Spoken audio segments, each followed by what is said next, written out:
In addition to releasing the Galaxy Z Flip 4 and the Galaxy Z Fold 4, Samsung also released the new Galaxy Watch 5. Now, to those who are in the loop, you might say, hey, this watch is identical to the Galaxy Watch 4 series. And you're right, kind of. The Galaxy Watch 5 series also comes in two different sizes, 40mm and 44mm. So the one that I have here today is the 44mm version, and I was also using the Galaxy Watch 4 44mm for the past year. So in today's video, let us take a look at the Galaxy Watch 5 and let's see what's new and what has changed for this generation. Okay, let us run through some similarities between the two watches. Given that these two watches are identical in size, 44mm, they both share a lot of the same hardware.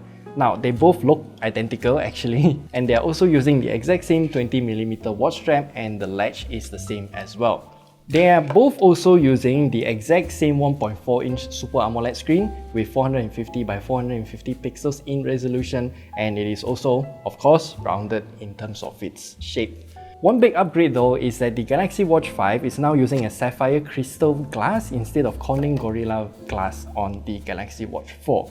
Now, I do think that this watch here might look a bit different, and that is because I got a layer of screen protector on top, so the reflections might look a bit different, but I can assure you that the glass feel, even without a screen protector, feels a bit different compared to the Galaxy Watch 5. The chipset on these two watches are also identical, so they're using the Exynos W920 chipset, and all of the other core specs also remains the same.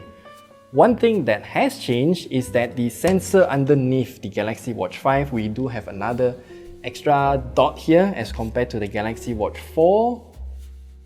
And that is because this is actually an infrared skin temperature sensor. But unfortunately, this feature has not been enabled yet, and even Samsung Health app doesn't have the option to display skin temperature data yet.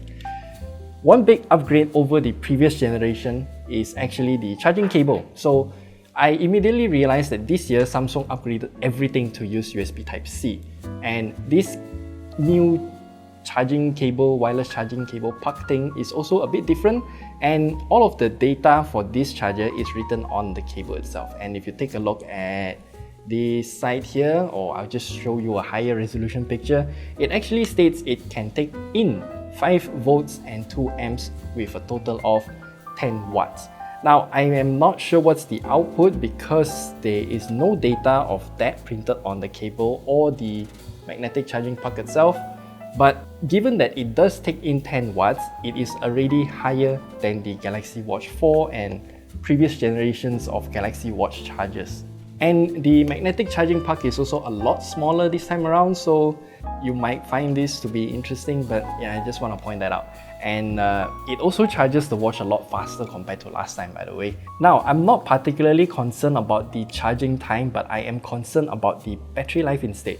So Samsung said that the battery capacity has now been increased by 13%, and given that everything with the Galaxy Watch 5 is identical with the Galaxy Watch 4 that I was using, then I think this will be a very direct comparison in terms of battery capacity increment.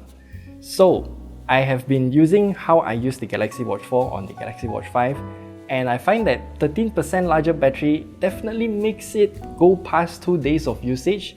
I do have a bit of data as shown on the screen here, so you can judge for yourself about the battery life. I can assure you that the Galaxy Watch 4 that I've been wearing for the past year cannot reach 2 days at all.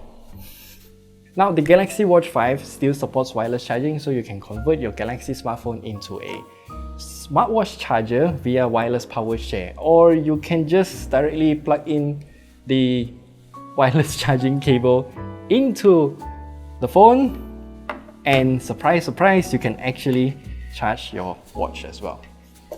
I mean, this is something that out of my curiosity I just tested, but surprisingly it works. As for the software side of things, I'm briefly gonna run you through here because it's pretty much identical to the Galaxy Watch 4, and there are 2 apps that you need to install. Firstly is Samsung Wearables, and that app is used if you want to pair your watch with your phone.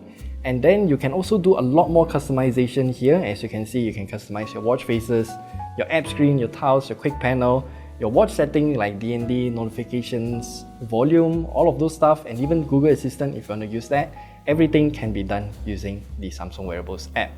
And then the second app is actually the Samsung Health app, so you can monitor all of the health data that is logged by the watch itself. Now, as mentioned earlier, the Samsung Health app works identically with the Galaxy Watch 4 because even though we have the skin temperature sensor, it's still not working yet. So yeah, in terms of functionality, still identical. And for us in Malaysia, we still do not have ECG, and I have asked Samsung Malaysia many times over the years, and they have still said ETA, none to be found, and we still have to wait for I don't know how long. And finally, the price hike. Last year, we regarded the Samsung Galaxy Watch 4 series as the best smartwatch that money can buy, and yet it is actually also the cheapest and most advanced Google Wear OS 3.0 smartwatch. It's running Android Wear OS 3.5 now actually. And this year, the Galaxy Watch 5 is still within the same sentiment. It's still the most advanced Wear OS smartwatch, but it got a price increment of 200 ringgit. The Galaxy Watch 5 44mm now starts at 1,199 ringgit, which is a 20% price increment over the Galaxy Watch 4 44mm.